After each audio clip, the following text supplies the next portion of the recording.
নমস্কার বন্ধুরা, সকলে কেমন আছেন? আশা করি সকলে ভালো আছেন। আমিও ভালো আছি। আজ যাচ্ছি কোলাঘাট।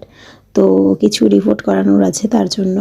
তো বাগনান যেতে গেলে, পার হতে গেলে আমাদের এই কালীবাড়ি, কালী মায়ের মন্দির, পরে মাকে দর্শন করে প্রণাম করে তারপরেই চলে গেছিলাম। তো যেহেতু আমাদের বাগনানের মধ্যেই বাড়ি, তো এই লোকেশনটা অনেকেই চেনো, একদম বাগনান ফ্লাইওভারের ঠিক শেষ হচ্ছে সেই জায়গাটায়। তো যাওয়া যাক, একদম হাই রোড ধরেই। বাগনান থেকে কোলাঘাট প্রায় অনেকটা দূরত্ব। তো একটু দাঁড়িয়ে দাঁড়িয়ে গেছিলাম, মাঝখানটায় কোনো ভিডিও করা হয়নি। এখন প্রায় কোলাঘাটের কাছাকাছি চলে এসেছি, আর একটু গিয়ে ব্রিজের সামনে একটু দাঁড়াবো। তো এখানটা বেশ ভালো লাগে, কত সুন্দর লাগছে দুপুরবেলা, বাট কুয়াশা কুয়াশা মতন ভাব, কিন্তু সকালে যেরকম ঠিক দুপুরেও কিন্তু কাটেনি, যেহেতু শীতের মানে দিন, ওই জন্যই আর কি। তো দাঁড়িয়েছিলাম, সেটার আর ভিডিও করা হয়নি। আর এইখানটা বেশ অসাধারণ লাগে কিন্তু এই জায়গাগুলো।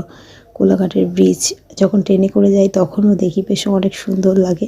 কাদের কাদের বাড়ি কোলাঘাট অবশ্যই একটা কমেন্টের মাধ্যমে জানাবেন।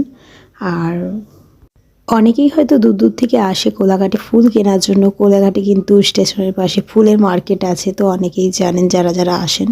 তো বেশ ভালো লাগে। তো আজ ছোট্ট ব্লগটা কেমন লাগলো একটা কমেন্টের মাধ্যমে জানিও। আমরা কিন্তু আমাদের গন্তব্যস্থানে পৌঁছে গেছি, আর আমরা এই ডাক্তারখানাটাইতে যাব। তো কোলাঘাটে আরও কারা কারা চেনো একটা কমেন্টের মাধ্যমে